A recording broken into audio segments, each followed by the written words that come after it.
Você aprendeu sobre o papel da gordura na geração de energia. Vocês lembram-se, né, que nós comentamos na nossa última aula 5, nós falamos que cada grama de gordura gera 9 calorias, e isso nos representa muita energia na realidade, né?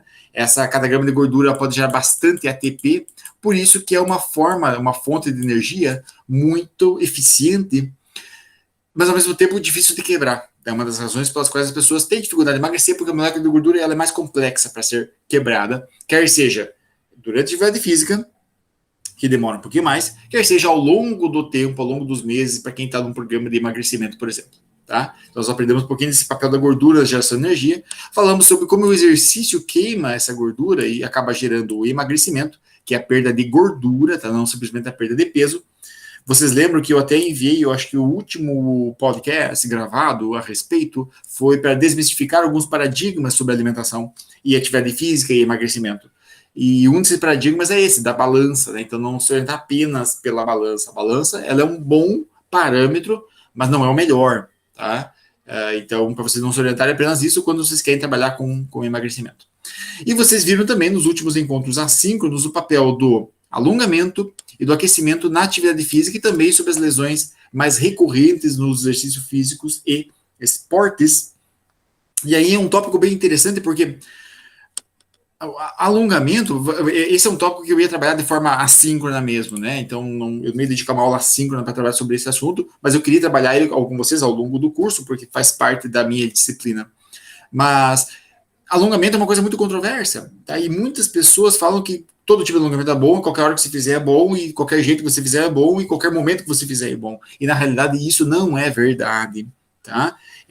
Assim como qualquer outro tipo de treino físico, o alongamento ele tem um benefício muito específico, ele é muito bom, mas quando você faz corretamente, e se você alongar, por exemplo, depois de um treino intenso de hipertrofia, é pior para a tua saúde, por causa das razões que eu até expliquei para vocês naquele vídeo, na videoaula anterior, tá? Quem não lembra muito bem disso, quem não assistiu ainda, volta lá no conteúdo da semana passada e vocês vão estar acompanhando aquilo que o professor Matheus falou sobre aquecimento e alongamento, beleza?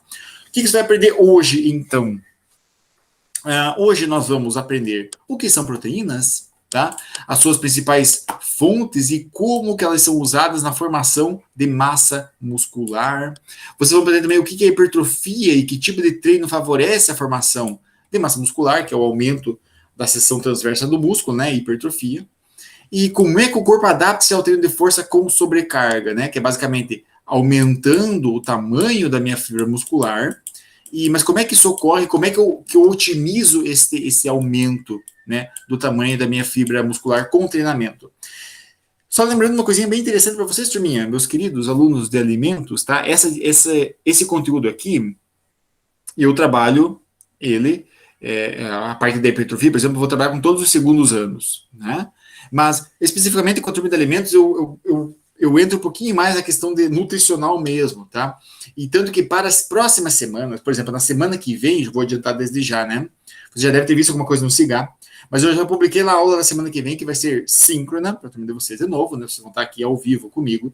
E eu vou falar um pouquinho mais sobre formulação de suplementos alimentares e uma ciência chamada nutracêutica, que é uma ciência nova, que é basicamente você reconhecer elementos nutricionais dentro da alimentação comum, né, rudimentar, habitual, e extrair aqueles elementos, né, nutricionais para um benefício específico clínico para a saúde das pessoas. Né? Essa ciência chamada nutracêutica. Vou estar falando sobre isso e sobre suplementação. É um conteúdo especificamente voltado dentro da minha disciplina de educação física que eu desenhei para o curso de alimentos. E parte disso nós já vamos aprender hoje, tá? Quando falarmos um pouquinho sobre hipertrofia, tá bom? Então, se vocês tiverem dúvidas a respeito, vocês me perguntam. Não à toa, vocês estão fazendo curso de alimentos, que por mais que muitos talvez não sigam necessariamente para essa área depois no curso superior, eu sei que muitos de vocês também vão seguir, acabar seguindo para a área, quer seja da nutrição, quer seja da biomedicina, quer seja da fisiologia e medicina. Então, são todas áreas que vão se beneficiar dentro desse aprendizado, tá bom? Turma, o que são proteínas, ao final das contas, né? Se nós trabalharmos numa analogia, a proteína é o que eu gosto de chamar de tijolos do nosso corpo. Assim como uma casa é construída a partir de tijolos, beleza? As proteínas, elas são os constituintes do nosso corpo, tá bom? São as proteínas. Ora, essas proteínas são formadas por aminoácidos, nós não vamos entrar por aqui agora ainda, mas só para vocês saberem que existem vários tipos de proteínas, tá? E não apenas, talvez a principal função dentro do corpo seja a formação da estrutura, mas não é só isso que ela faz, tá? A proteína, ela carrega coisas do meu sangue, a proteína, ela forma hormônios, ela forma tecidos, ela forma glândulas, forma neurotransmissores, enfim, são variadas coisas no teu corpo que são formadas a partir de aminoácidos ou a partir de proteínas, tá bom? E isso nós adquirimos através da alimentação. Tá? Alguns elementos dessa proteína, que são os aminoácidos não essenciais, o nosso corpo produz sozinho. Os aminoácidos essenciais, o meu corpo precisa se alimentar para tê-los. E aqui eu até coloquei um pouquinho aqui para vocês algumas fontes de proteínas para vocês observarem. Tem várias coisas de proteínas, tá? Nós não vamos ter tempo para apontar todos os alimentos que têm proteínas, mas uma coisa vale a pena fazer um comentário. As diferenças que existem na proteína vegetal e animal. Eu já vou dizer para vocês quais são as diferenças, porque isso levanta muitas dúvidas a respeito do mundo vegano, do mundo vegetariano, e vale a pena fazer um comentário mais científico a respeito. Já vou falar para vocês agora. Vocês podem ver que tem proteína em vários alimentos, tá? Nós não vamos citar todos aqui, mas eu coloquei talvez as principais fontes. No caso, carnes, gado e frango, carne de peixe, ovos, né? Proteína do ovo, nomeadamente da clara, ela é riquíssima numa proteína chamada albumina. Até vou colocar aqui só para vocês saberem. O feijão tem proteínas, ervilhas também tem muita proteína. Produtos derivados da soja geralmente são as fontes vegetais com maior concentração de proteína, né? Sementes e nozes, enfim, vários componentes de proteína, beleza? Vale a pena fazer um comentário muito interessante nesse aspecto. Professor Matheus, muitos me perguntam assim, tá, mas se vegetais têm proteína e carnes também têm proteína, qual é a diferença de um para o outro? Tá? Essa é a primeira pergunta que muitas pessoas fazem. Segundo, é tudo a mesma coisa ou não? Quais são as diferenças? Qual que é melhor? Qual que é melhor para a minha saúde e para o meu corpo? Proteína vegetal ou proteína animal? Então vamos lá. Independentemente da ideologia das pessoas seguirem dietas vegetarianas, veganas, enfim, do ponto de vista científico, do ponto de vista clínico, tá? A ideia é você se abster de alguns tipos de alimentos em casos de intolerância ou em casos de alergia, tá? Em todos os outros casos, você não abstém. No caso da carne, tá? No caso da carne que eu falo e dos derivados de fontes animais. O que eu quero dizer com isso? Ora, é óbvio que para pessoas que têm alergia ao leite, por exemplo, né, que é muito pior do que simplesmente a intolerância à lactose, a alergia ao leite é bem pior, porque tudo tem leite, basicamente, então você não pode comer nada com leite, exerce uma reação alérgica. Quem tem alergia ao ovo, por exemplo, né, nesses casos, convém você trocar as fontes dietéticas de origem animal para origem vegetal, nesses casos. De outros casos, falando de uma padronização da população, a maior parte das pessoas não tem essas reações alérgicas e não tem essa intolerância, convém muito mais utilizar proteína de fontes animais de alto valor biológico, que nós chamamos, do que as proteínas de fonte vegetal. Por que, basicamente, professor Matheus? Porque o conteúdo de aminoácidos de fonte animal não são alcançados por nenhum vegetal, tá? Nomeadamente, existem 9 aminoácidos ali que você só adquire através de fonte animal. E esses aminoácidos são usados para formar, quer seja estrutura molecular, de partes do meu corpo, na estrutura de tecidos, neurotransmissores, como por exemplo a acetilcolina. Esse é um neurotransmissor que vale a pena fazer esse comentário, né? Acetilcolina. Porque a acetilcolina, por exemplo, o composto acetil no próprio corpo produz. A colina, que é uma proteína, tá? A principal fonte dela é o ovo. E existem vegetais que também produzem colina. Entretanto, os aminoácidos que tem no ovo permitem que eu absorva toda a colina necessária para formar esse neurotransmissor aqui. Enquanto os vegetais isso já não é possível. Tá? Então, são vários elementos que convém mais a fonte animal. É óbvio, existem quantidades certas indicadas de alimentação proteica para a saúde da pessoa. Beleza? Um pouquinho dessa quantidade, por exemplo, tá? Para o ganho de massa muscular, eu até coloco aqui, que varia de pessoa para pessoa, como é óbvio, mas de 0,8 gramas a 2 gramas de proteína por quilo corporal. Tá? Vocês vão ver, quando eu falar sobre suplementação com vocês, que vocês até vão... O projeto final do curso de vocês aqui, desse segundo ano dentro da educação física, vai ser vocês formularem um suplemento alimentar. Tá? Então, até o final do ano, vocês vão formar um suplemento alimentar. Pelo menos dentro da base teórica, né? Como nós já imaginamos. Mas vocês vão ver que, quando eu falar sobre essas aulas de suplementação, a suplementação com proteína, na verdade, ela tem um efeito até 1,6 gramas por dia. 1,6 gramas por dia. Tá? Passou disso, já não dá mais o efeito desejado. Beleza? O que isso significa na prática? Significa que se eu ingiro 1,6 gramas por dia ou ingiro 5 gramas por dia, tá? O meu resultado do ganho de massa muscular é igual, é o mesmo. Tá?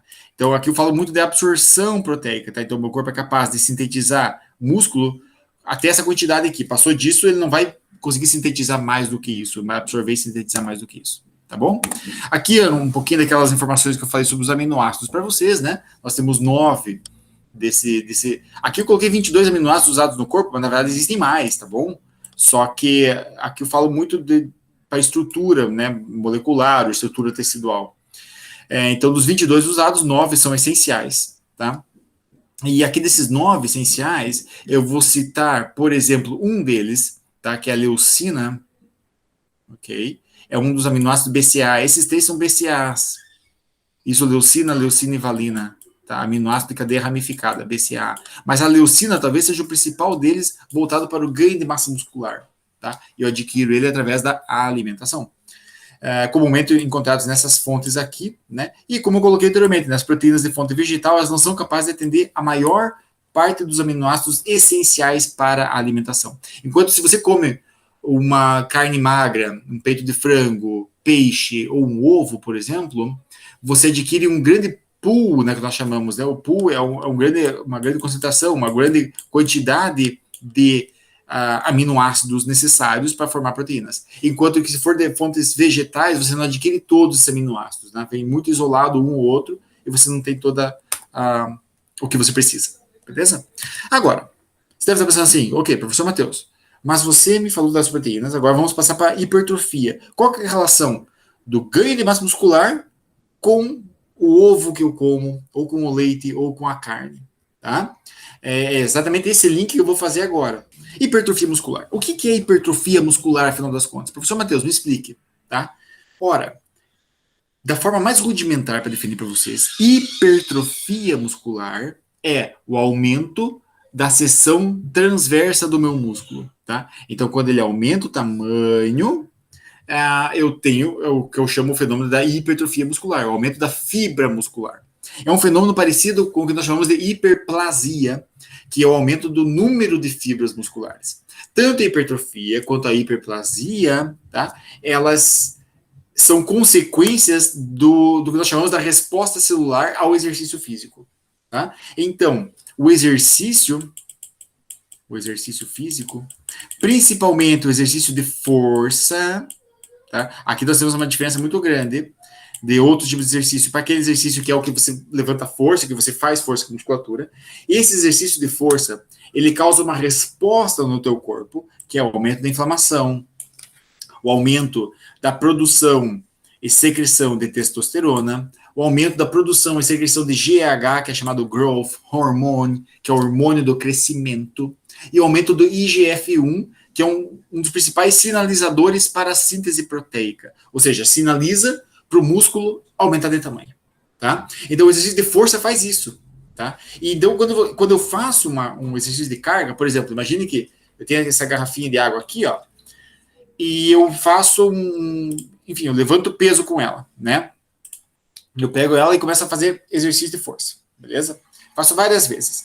Então, se ela está pesando 1 quilo, mas depois de algumas semanas eu coloco mais peso, ela está pesando 5 quilos, o que vai fazer para o meu músculo se adaptar àquele peso? Ele vai ver assim, poxa, eu estou acostumado com 1 quilo aqui, mas agora eu estou tendo que levantar 5 quilos, 5 vezes mais. Então, eu vou ter que construir mais fibra para dar conta do recado. E ele constrói mais fibra muscular e faz com que as fibras que lá já estão aumentem de tamanho. Tá? Esses fenômenos que são a hiperplasia e a hipertrofia ocorrem, então, em resposta ao treino físico, ao treino de força, E eles fazem com que mais proteína venha da minha corrente sanguínea, do meu intestino, onde está sendo absorvida, para a musculatura. Tá? Diferente de outros compostos, como por exemplo o carboidrato e a gordura, que eu tenho locais para acumular, né? O carboidrato eu guardo no fígado e no músculo, né? Como glicogênio hepático, glicogênio muscular. A gordura eu guardo, vocês sabem aonde, né? Na minha barriguinha, nas minhas pernas, no bumbum, no quadril. A gordura é onde as pessoas menos gostam, né? Tá lá acumuladinha, ela tem um local de se acumular. A proteína não tem esse local, tá? Então a proteína você absorve, ela vai para o músculo, senão você acaba excretando, metabolizando ela e ela vai embora, tá?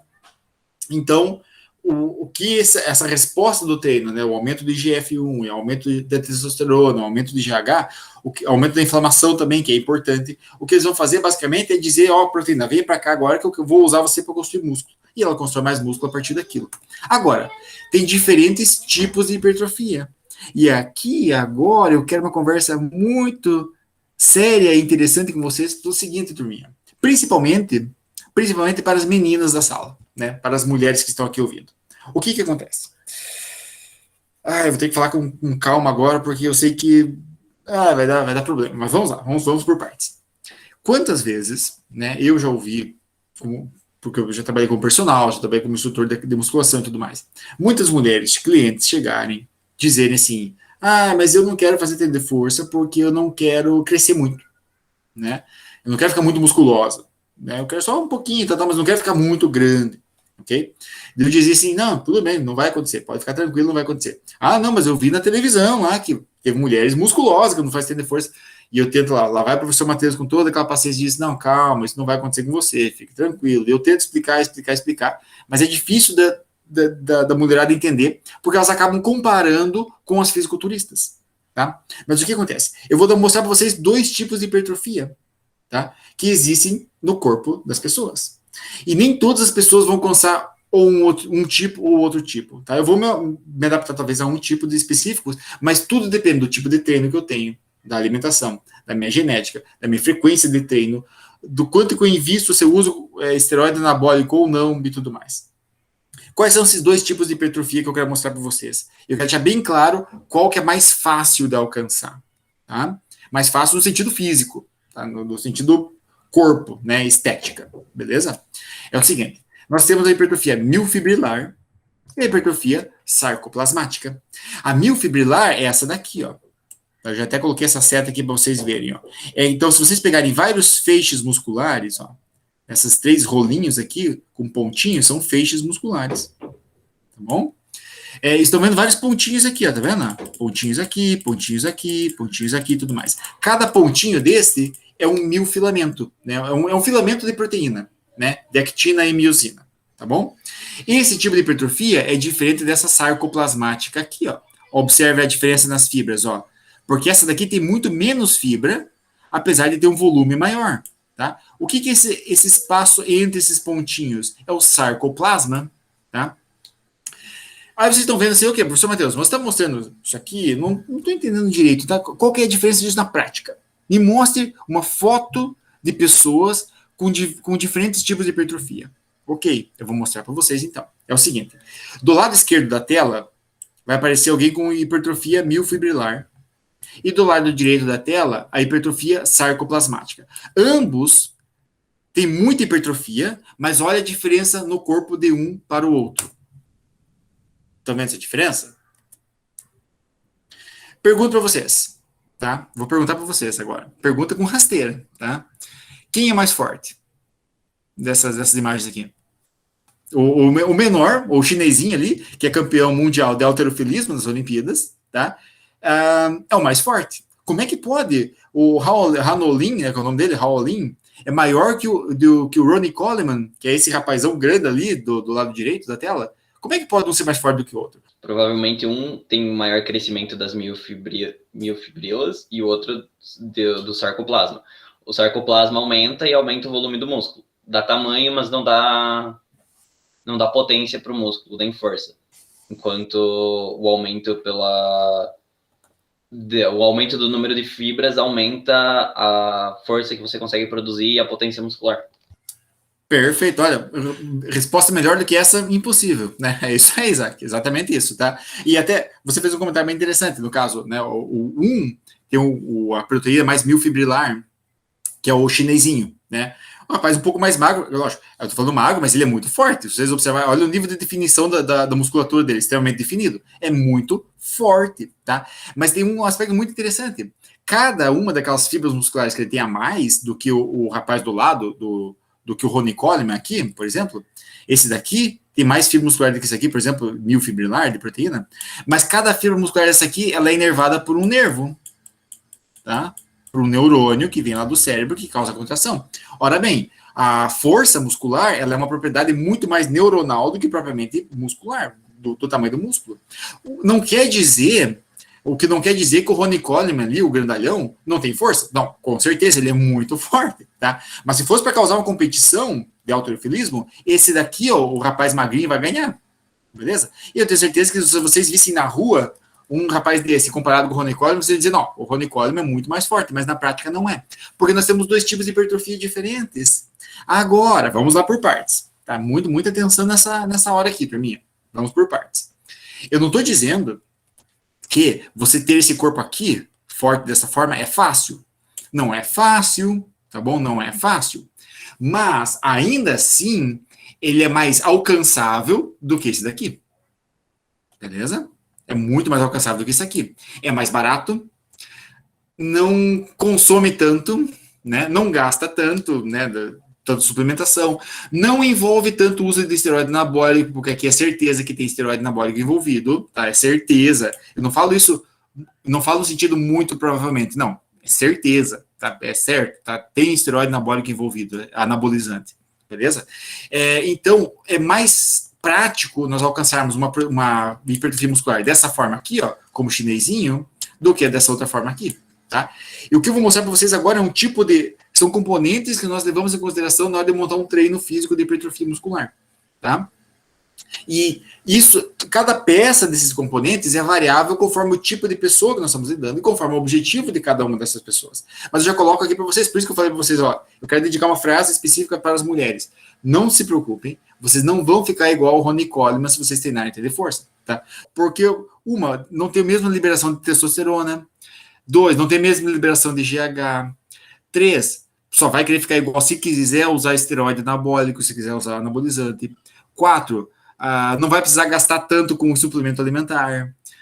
5, não precisa cuidar tanto da questão da ingestão de sal e água na alimentação. Enfim, tem uma série de coisas que as pessoas não fazem normalmente, tá? Então, um Ronnie Coleman ali que tá grandalhão daquele lado, puxa, pura musculatura, mas ele quer ser assim. E outro detalhe, pessoal, no final da aula, o último tópico que eu vou falar para vocês é sobre genética. E vou só citar esse aspecto, porque tem a parte genética também. Tem muita gente que vai poder treinar muito, vai poder usar esteroide anabólico, vai poder tomar suplementação, usar drogas, e não consegue ficar igual aquele rapaz ali, porque não tem o tipo de fibra muscular determinada geneticamente propício para isso, beleza? Então já vale fazer esse comentário aqui para vocês. Eu vou apontar agora fatores que nós levamos em consideração na hora de um treino, para vocês terem um hipertrofia muscular. Tá? Eu não quero dizer que vocês vão ficar igual a algum desses daqui, né? Tá? Então não é essa a ideia. Eu vou mostrar parâmetro geral para a população. Tá? Tudo que você leva em consideração para qualquer pessoa aqui, como se todo mundo nessa sala fosse igual. E eu sei que isso não é. Né? Nós temos homens, temos mulheres, alguns já estão acostumados com treino, outros não. Alguns têm um tipo de alimentação, outros têm outro tipo. Alguns têm um tipo de genética, outros têm outro tipo e tudo mais. Tem várias coisas diferentes. O que eu vou mostrar aqui agora para vocês é como se todo mundo fosse igual. Tá bom? Daí essa estrutura é modificável de acordo com a especificidade e individualidade biológica de cada um. Mas é óbvio, vai ser mais fácil alcançar esse daqui, a lógica que eu vou mostrar, tá? Vai ser mais fácil alcançar igual ao do chinesinho do que igual ao do Ronnie Coleman, tá? Nós não vamos falar necessariamente desse tipo de hipertrofia aqui, beleza? Vamos em frente, então. Esses são fatores que afetam a hipertrofia muscular.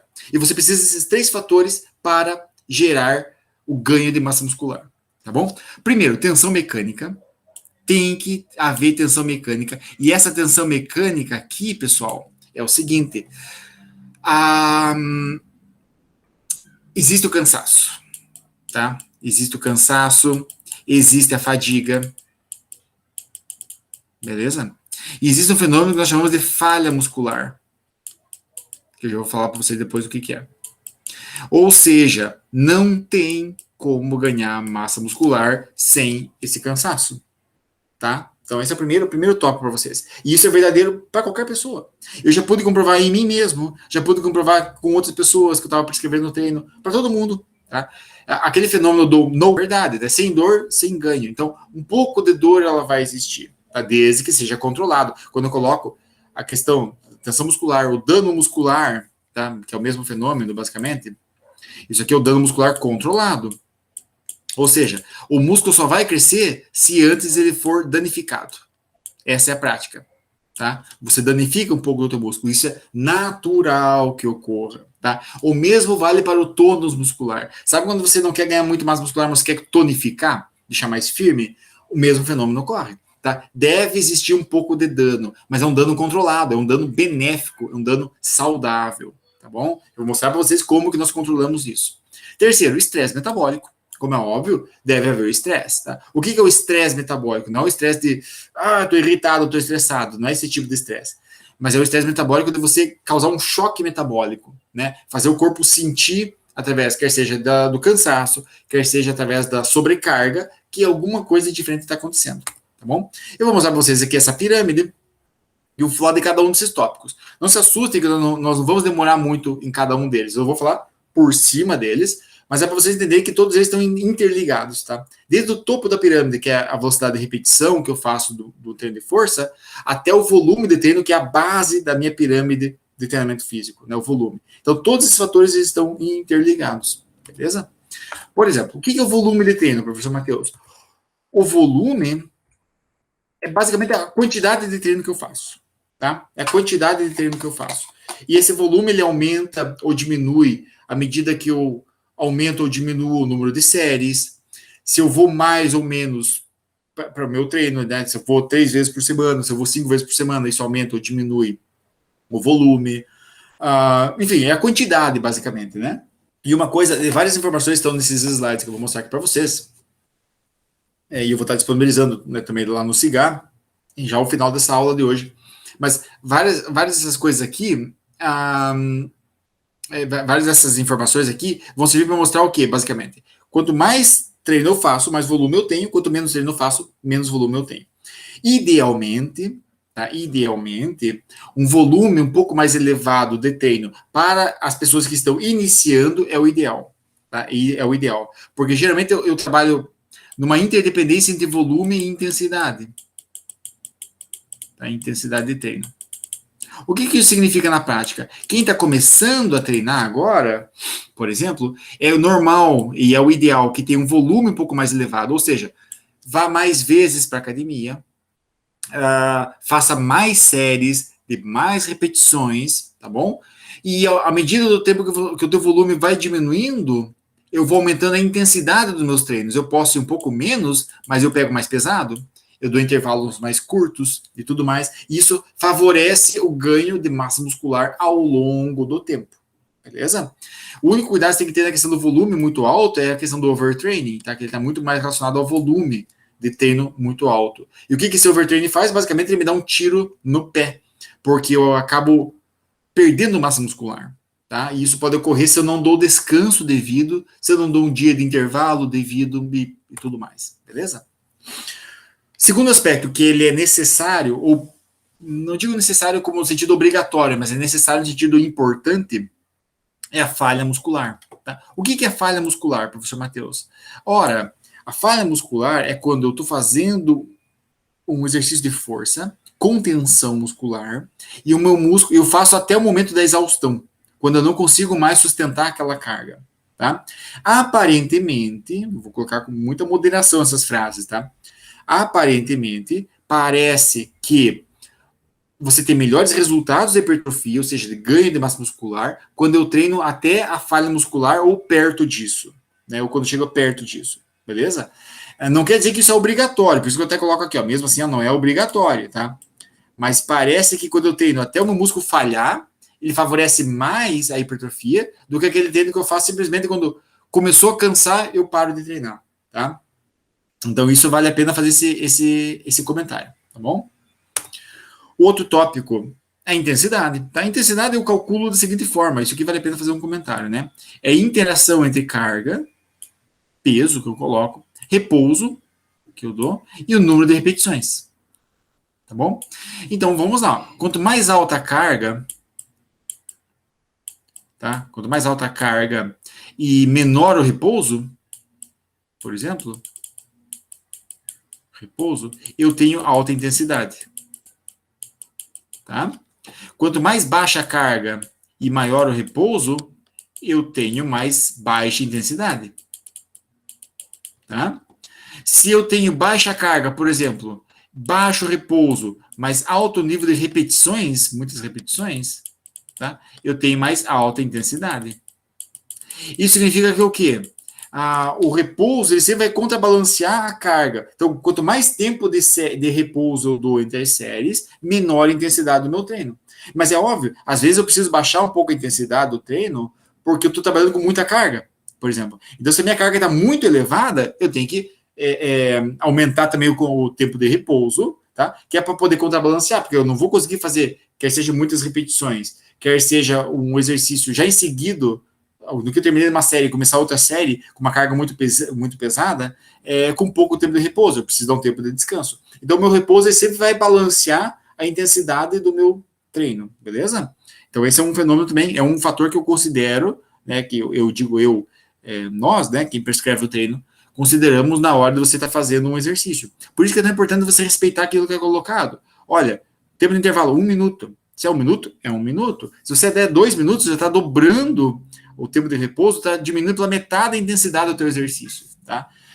E vice-versa. Às vezes são necessários 4 minutos de intervalo, 30 segundos de intervalo às vezes. Então você vai sempre doseando para fazer o teu músculo chegar o mais perto possível da falha muscular, o que vai facilitar o ganho da massa muscular. Amplitude de movimento, isso é muito importante, principalmente para musculaturas grandes, tá? Por exemplo, o que eu quero dizer com musculatura grande? Por exemplo, peitoral, costas, pernas, coxas, talvez a coxa seja o principal exemplo para isso, né? Quando você treina em maior amplitude de movimento, eu tenho maior recrutamento de fibras musculares e maior recrutamento de número de músculos envolvidos naquele movimento. Tá? Isso favorece o ganho de massa muscular porque aumenta o estresse metabólico. Tá? Eu tenho mais gasto energético, mais estresse metabólico, então tenho mais ganho de massa muscular. Se eu trabalho em menor amplitude de movimento, ou seja, vamos supor que eu vou fazer um agachamento, mas eu nem agacho direito, só baixo um pouquinho e levanto, baixo um pouquinho e levanto, a amplitude do movimento é muito pequena. Eu não tenho um recrutamento muito grande de músculos e, consequentemente, o meu estresse metabólico é menor e eu não vou ter tanta massa muscular. Né? Não vou ganhar tanta massa muscular. O único caso em que a amplitude de movimento não se aplica, eu até coloco aqui, no treino isométrico. Tá? Porque daí eu praticamente não tenho movimento, é muito pequeno, é menor a amplitude do movimento, né? Daí não tem, aí é outra história, depois eu comento com vocês, tá bom? Mas de uma forma geral, quanto maior a amplitude de movimento do meu exercício, melhor é o recrutamento de fibra muscular e o estresse metabólico e, consequentemente, a hipertrofia, tá bom? Frequência de treino, tá? Por que a frequência é muito importante? É o número de vezes que eu executo um treino. Pode parecer a mesma coisa que o volume, mas não é, tá? A frequência faz parte do volume, tá? Mas não é a mesma coisa. Ela faz parte do volume, tá? Mas ela basicamente é o número de vezes que eu executo aquele treino. Eu vou falar depois da amplitude do movimento quando eu falar da velocidade da repetição de novo, que é o último tópico que eu vou citar na pirâmide, né? Mas já adiantando aqui uma informação importante, é o seguinte: se eu trabalho em grande amplitude de movimento, por exemplo, e eu quero ganhar potência muscular, por exemplo, então eu faço aquela amplitude com velocidade, tá? E quanto maior a velocidade que eu trabalhar naquela amplitude do movimento, maior vai ser a potência muscular que eu vou ganhar. Se eu trabalhar na mesma amplitude de movimento, tá? Na mesma amplitude de movimento, vamos pegar um exemplo no agachamento, mas de uma forma bem mais lenta, onde eu vou causar mais estresse metabólico, eu talvez não desenvolva tanta a explosão muscular e a potência, mas eu vou desenvolver mais o ganho de massa mesmo, a lesão muscular, né, o dano muscular para ganhar massa muscular. Aí eu vou ter um pouquinho de diferença entre um para o outro para um desempenho esportivo, por exemplo. Tá? Então, às vezes, um atleta de voleibol que tem que dar saltos tipo de explosivo, né, salto muito alto perto da rede, por exemplo, e de uma velocidade muito grande, né? Então, ele precisa de mais potência. Então, ele trabalha com grande amplitude de movimento no treinamento, mas sempre em alta velocidade, né? Porque o objetivo dele é a potência. Então, por mais que eu altere a velocidade, a amplitude, eu tento manter sempre o máximo possível. Eu diminuo a amplitude quando? No treino isométrico, tá? No treino isométrico, ali, praticamente não tem amplitude do movimento. Vamos pegar um exemplo de uma prancha, né? Quem já fez prancha aqui, sabe que é um exercício que você está parado, né? Então, quem gosta de ficar parado, faz prancha, né? Que é um exercício que fica parado e dá um efeito muito interessante porque é isométrico. Então, você tem uma contração do abdômen parado, né? Mas o que acontece ali? Ali você não tem amplitude do movimento, você trabalha um fenômeno que é chamado tônus muscular, tá? E esse tônus muscular, ele favorece a hipertrofia, mas de uma forma menor do que se eu estivesse trabalhando com amplitude do movimento. Para mim, favorecer mais hipertrofia com treino isométrico, eu preciso de grandes volumes de treinamento e grande frequência de treinamento, ou seja, fazer várias vezes durante muito período de tempo, né? Essa é a grande diferença. Mas, sim, quanto maior a amplitude do movimento, maior vai ser o ganho muscular. Essa é a tendência, principalmente para músculo grande, tá bom? Até a pergunta foi da Ana, né, Ana? Eu consegui responder? Sim, prof. Principalmente para músculo grande. Músculo pequeno, vamos pegar um exemplo, bíceps, né? Esse músculo aqui do braço. O bíceps é um músculo pequeno. Então, aí já não vai fazer muita diferença, porque o movimento que ele faz é um só. Né? É o movimento de adução, abdução, é só esse movimento que ele faz, né? Extensão e flexão do cotovelo. Então já não muda muito. Então, se eu trabalho em grande amplitude pequeno, a diferença vai ser muito pequena. Agora, musculatura grande, tipo costas, vai treinar peitoral, até mesmo o abdômen, né? Ou mesmo a coxa, talvez o principal exemplo disso seja a perna, a coxa. Aí é o interessante é você trabalhar em grande amplitude do movimento, né? Desde que você trabalhe sempre em contração muscular, é o ideal.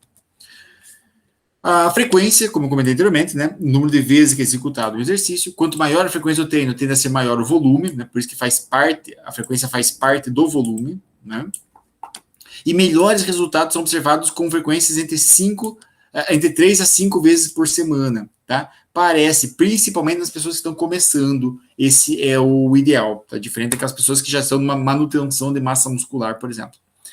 E o intervalo, né, que é o repouso para o ganho de massa muscular, talvez seja a parte mais importante da série, tá? Ironicamente falando, mas você cresce quando você está em repouso, essa é a grande realidade, que a maior liberação de GH, de testosterona, ocorre principalmente nos momentos de repouso pós-exercício, tá? Isso é muito importante você considerar esse intervalo de repouso, principalmente se está fazendo treino de força, ok? Porque daí, quanto maior o intervalo, maior a recuperação da TPPC, que é a fosfocreatina. Mas lembre-se bem, ao mesmo tempo que eu recupero mais fosfocreatina, diminui a minha intensidade, tá? Então, eu posso até conseguir fazer mais força depois, mas o meu exercício vai estar menos intenso no final das contas. Então, eu tenho que ver o que eu estou treinando, qual é o meu objetivo no final, beleza? Se é simplesmente o ganho de massa muscular ou o ganho de força, tá? Aí nós já temos uma explicação interessante para comparar o tipo de hipertrofia, né? Na hipertrofia sarcoplasmática do Ronnie Coleman, ele quer o dano muscular. Então, intervalos curtos, né? E muito dano, muito estresse metabólico, intervalo curto e treina até a falha. No caso do Raulin, lá, que é o levantador de peso, é hipertrofia miofibrilar. Então, o que ele quer, na verdade, é força. Então, deixa o músculo repousar, recuperou a TPPC e depois bota mais carga, porque ele quer treinar adaptação muscular para a força, não nem tanto para o ganho de massa muscular. Beleza? E velocidade de repetições, por último, aqui, até como eu estava respondendo antes para a Ana, a velocidade de repetição é interessante por quê? Mas aí tem a questão da especificidade do tipo de esporte, né? Então, nem sempre todos os esportes vão ser explosivos, beleza? Mas quando eu quero treinar explosão muscular, né? Muita força em curto período de tempo, eu geralmente treino com repetições mais rápidas, né? Fazendo o exercício de forma mais rápida. Se eu quero simplesmente o dano muscular para o ganho de massa, quanto mais lento, melhor, tá? Porque eu aumento o estresse metabólico, basicamente. Eu quase que me aproximo do treino isométrico de tão lentamente que eu faço o exercício, mas ainda assim ele tem a fase concêntrica e excêntrica, né, de contração e relaxamento. Mas quanto mais lento ele fizer, maior vai ser o estresse metabólico e mais vai induzir o meu corpo a sintetizar, buscar mais proteína e sintetizar mais fibra muscular. Beleza? Logicamente, a velocidade de repetição ela só não é aplicável no treino isométrico, porque aí, como é óbvio, eu não trabalho com repetições, mas trabalho com tempo de contração. E quanto menor a velocidade, ou seja, quanto mais lento eu fizer o exercício, mais intenso ele é. tá bom? Mais intenso ele é, porque basicamente aumenta o estresse metabólico. Para finalizar, turma, 3 comentários, porque tem muita coisa para falar disso aí, mas, enfim, eu estou tentando resumir em 1 hora de conteúdo da aula, né? Mas vamos lá, 3 comentários muito importantes, que eu nem citei na aula, mas vale a pena fazer esse adendo.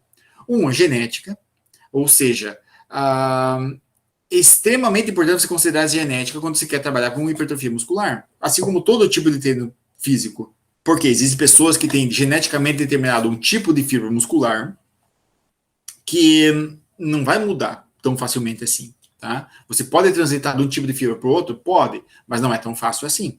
Então, a genética é algo que você considera muito quando você vai treinar. O segundo tópico que vale a pena fazer esse comentário é o uso de esteroide anabólico, tá? O uso de drogas para o crescimento muscular.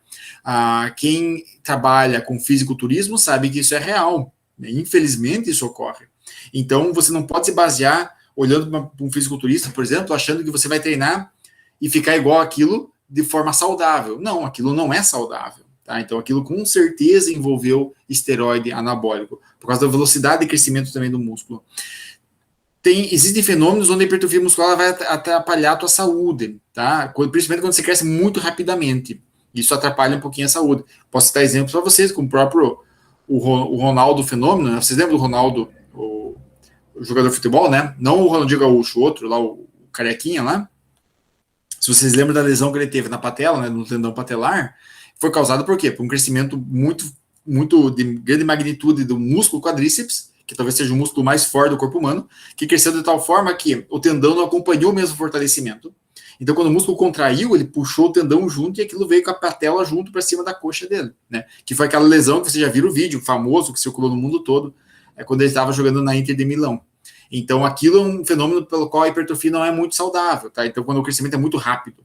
Mas se você treina normalmente, sem uso de esteroide anabólico, com boa alimentação, todo o teu corpo tem a capacidade de se adaptar ao seu tempo, à sua estrutura, para não causar esse tipo de perigo para toda a estrutura do teu corpo, né? E o terceiro tópico, eu nem citei o nível de treinamento, como é óbvio, né? O tipo de treino. Essa pirâmide que eu mostrei aqui para vocês aqui, ela varia, os tópicos são os mesmos, tá? Mas a maneira como eu lido com cada uma dessas estruturas, dessa pirâmide aqui, varia se a pessoa está começando hoje comigo na academia, ou se ela já está há 5, 10 anos treinando, tá? Então, isso varia muito de pessoa para pessoa. Isso sem citar o tópico, por exemplo, da alimentação, da suplementação, que são todos os aspectos que vão estar envolvidos para o ganho de massa muscular. Como é óbvio, quanto mais proteína eu estiver jogando para dentro do meu músculo, até 2 gramas por dia, vocês vão ver quando eu falar de suplementação, que na verdade é até 1,6 gramas por dia, eu vou estar tendo mais ganho de massa muscular do que se eu estiver ingerindo menos de 0,5 gramas por dia, né? Então, tem vários aspectos que estão envolvidos para o ganho de massa que eu nem citei aqui ainda, porque não nos falta tempo, no caso, para trabalhar com isso de forma direta, né?